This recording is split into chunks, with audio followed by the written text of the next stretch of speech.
সবাইকে আসসালামু আলাইকুম। বিকেলবেলা চলে আসলাম ছাদে ঘুরতে। এটা হচ্ছে আমার ছেলে, ওটা আমার ছোট ভাইয়ের বউ, ওটা হচ্ছে আমার ভাস্তি। তো আশা করি সবাই ভালো আছেন। আমার ছেলেটা একটু দুষ্ট বেশি, বুঝছেন। তো এই দেখেন বিকেলবেলা, তো এটা হচ্ছে শাকের বাগান আর এটা হচ্ছে পুষ্কুনি। তো বিকেলবেলা ভালোই লাগে ছাদে আসলে। এই তো দেখেন কি দুষ্টামি করতেছে আমার ছেলেটা। আর এটা হচ্ছে আমার ভাস্তি, নিচে নামবে খেলা করতে।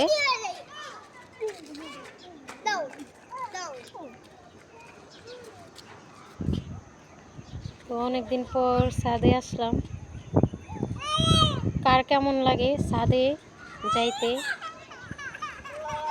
তো কেউ কমেন্টে বাজে কমেন্ট লিখবেন না, আশা করি সবারই ভাই বোন আছে, এটা আপনাদের কাছে আমার আশা। তো সবাই ভালো থাকবেন, আল্লাহ হাফিজ।